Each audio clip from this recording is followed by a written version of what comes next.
de texte conservera le pouvoir jusqu'à la venue au printemps de Jésus. Sanga losako papa. Losako. Nzambe aleki bango nyonso na nguyala makasi. Losako prophète. Babomba kanzambe ya belikambo te. Ndasenga baba mtabia tu. Kokona yo kana bangai. Tabia sakani na bango wa bambo. Kabila éviter le danger na FCC. Autant ekomba fayulu te olingi bayoka ndengene. Faut le bela fayulu.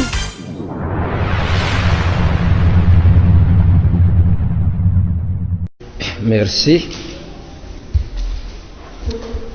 Comme on vient de me présenter, je suis Monseigneur Sébastien Joseph Muyengo, comme j'aime le dire, par la grâce de Dieu et la volonté du Saint-Siège, évêque du diocèse d'Uvira. Diocèse comprenant entre autres la commune rurale de Minembwe, étendue sur les 3 zones pastorales et territoires administratifs de Fizi, Mwenga et Uvira, dans la province du Sud Kivu. Nous venons d'apprendre la nouvelle de l'installation officielle des autorités administratives de la commune, de la dite commune, le 28 septembre 2020. Nous regrettons que cet acte, loin d'être de nature à faciliter la véritable paix dans les hauts plateaux, suscite au contraire beaucoup d'animosité dans l'étendue du diocèse et de la région, et même de la province et du pays, à cause notamment du traitement spécial réservé à la dite commune par rapport aux autres disséminés dans la région, à savoir Sange, Luvungi et Kiliba dans le territoire d'Uvira, Fizi, Misisi, Lulimba et Suima dans le territoire de Fizi et Kamanyola dans le territoire de Walungu. Et nous constatons que le territoire de Mwenga n'en a aucune.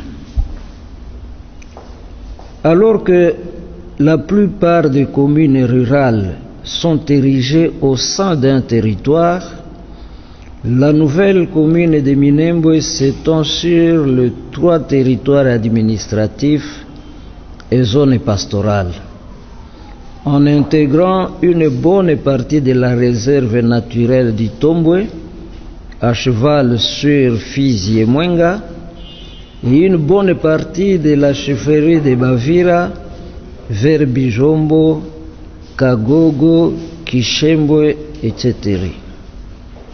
Sans oublier de signaler que la République compte 250 communes rurales, parmi lesquelles, à notre connaissance, seule celle de Minembwe pose problème. Dieu seul sait pourquoi. Pour nos populations, la commune de Minembwe est le dernier coup du maître après l'échec du pouvoir du RDC, du Rassemblement congolais pour la démocratie, RCD, de créer tout un territoire dans la province pour nos frères Banyamulenge, identifiés comme des Congolais d'origine rwandaise et d'ethnie Tutsi. Hier, c'était la question de la nationalité. Aujourd'hui, c'est celle de la terre. Mais si on peut attribuer la nationalité à qui la demande et la mérite, on ne distribue pas la terre sous n'importe quelle condition. Aussi, plutôt que parler de communes rurales, nos populations considèrent qu'il s'agit ici de terres ou territoires occupés par défi, ce qui constitue une humiliation pour elles. En ce jour où nous célébrons, je note que mon texte est du 1er octobre, en ce jour où nous célébrons le 10e anniversaire du rapport Meping sur les massacres perpétrés dans notre pays et dont les auteurs n'ont jamais été poursuivis, on se souvient dans la région de tous les sangs versés sur notre sol à cause de problèmes liés à la terre. Les massacres d'un prêtre, des séminaristes, religieuses et laïcs à Kasika, les femmes enterrées vivantes à Mwenga, les massacres de Makobola, Katogota, Kavumu et j'en passe. L'on comprend en même temps l'agenda caché derrière toute cette cérémonie organisée à l'occasion de l'installation des administrateurs de la commune de Minembwe. Comme cela n'a jamais été fait ailleurs, avec toutes ces autorités, tant au niveau national que provincial, et même de l'armée, ayant rehaussé de leur présence l'événement, couronné par la présence de l'ambassadeur de la plus grande puissance du monde sous les drapeaux des Nations Unies. Ce qui donne raison à ceux qui parlent du complot international contre notre pays. Avec nos populations, nous nous posons dès lors ces questions. Il y en a 5. Que dit le président de la République, M. Félix-Antoine Tshisekedi, à ce sujet? Va-t-il continuer à affirmer qu'il n'y est pour rien dans cette situation parce qu'elle date d'avant son arrivée au pouvoir? Lorsqu'on devient président de la République, on prend en charge le destin du pays avec aussi bien son passé, son présent et son avenir. Concernant la commune de Minembwe, on ne cessera pas de s'interroger sur la responsabilité du président Félix Tshisekedi quand on sait que le maître d'œuvre de l'entreprise est celui-là même qui est à la tête du ministère de la Défense et des Réformes institutionnelles depuis le règne de son prédécesseur jusqu'au sien. Puisque le programme est de 100 jours, le problème de la commune de Minembwe constitue un test pour les chefs de l'État. On se demande pour qui roule-t-il? Pour le peuple d'abord, comme le jurait son père, ou pour ceux qui, comme on l'attend, l'ont placé au trône afin de se servir de lui pour en arriver là. Nous craignons que s'il laisse faire les cas de Minembwe, le processus du démantèlement du pays ou de ce que l'on appelle la balkanisation soit amorcé avec sa complicité. Ce qui en droit constitutionnel constitue une haute trahison. Que disent nos députés, nos élus députés et sénateurs des territoires concernés? Nous félicitons ceux qui se sont déjà prononcés à ce sujet.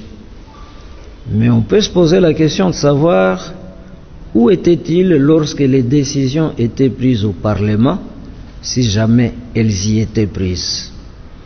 Encore que ce n'est pas sur les réseaux sociaux qu'on les attend dans ce genre de questions qui ne relèvent pas de simples opinions personnelles, mais plutôt de véritables débats parlementaires aboutissant à des votes de décision. En tout cas, dans la persistance de la situation, seule leur démission prouvera qu'ils ne sont pas complices dans cette vaste trahison de notre pays et de son peuple. Mais que disent aussi les autres députés et sénateurs? Ont-ils choisi de sacrifier l'intégrité du territoire en vue de sauvegarder leur pouvoir en montant dans les trains des vainqueurs? Chez nous en Afrique, et particulièrement en République démocratique du Congo, la terre étant sacrée et ses propriétaires étant les chefs coutumiers, au-delà de la loi Bakajik attribuant à l'État le pouvoir de la gérer, ont-ils été consultés concernant le morcellement de ces territoires? Que reste-t-il encore de leur pouvoir de gardiens de nos terres si les choses doivent se passer de cette façon? De l'ONU et son Conseil de sécurité, que pouvons-nous encore attendre, espérer, concernant la question de la paix véritable dans le haut plateau de Fizi, Mwenga et Uvira? À moins de ne pas connaître les populations habitant ici, sont-ils convaincus que c'est cela la voie juste pour parvenir à une paix véritable dans cette partie du pays? Enfin, que disent nos frères Banyamulenge après tous ces chemins de dialogue pour la réconciliation et la paix que nous avons parcourus tant au niveau civil, les conférences, ateliers, réunions, au niveau religieux, rencontres, prières écuméniques et dialogues interreligieux, au niveau politique, dialogue intercommunautaire, dialogue intracommunautaire, etc., etc. Comment allons-nous vivre désormais en nous regardant les yeux dans cet espace où déjà les conditions de vie et de convivialité n'étaient pas assurées? Dans sa dernière encyclique intitulée Fratelli Tutti, tous frères, le pape François nous appelle à la fraternité et à l'amitié sociale qui passe par l'accueil des uns des autres, qui évite l'exclusion des autres. Nous pouvons vivre dans la paix les uns aux côtés des autres dans ces grands et beaux pays que Dieu nous a donnés, sans nécessairement marquer chacun son territoire. Ayant choisi dans notre diocèse comme thème pastoral de cette année 2020-2021, je vous laisse la paix, je vous donne ma paix, Jean 14, 27, nous en appelons à la responsabilité des uns des autres quant à ce qui peut surgir comme troubles, violences, voire guerre dans la région.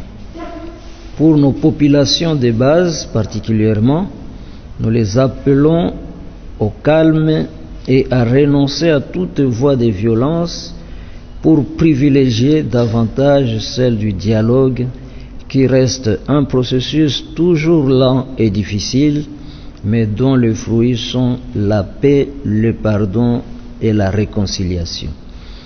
Avec mes prières et ma bénédiction apostolique, donnée à Kinshasa le 1er octobre 2020, 10e anniversaire de la publication du rapport Mapping, j'ai dit et je vous remercie.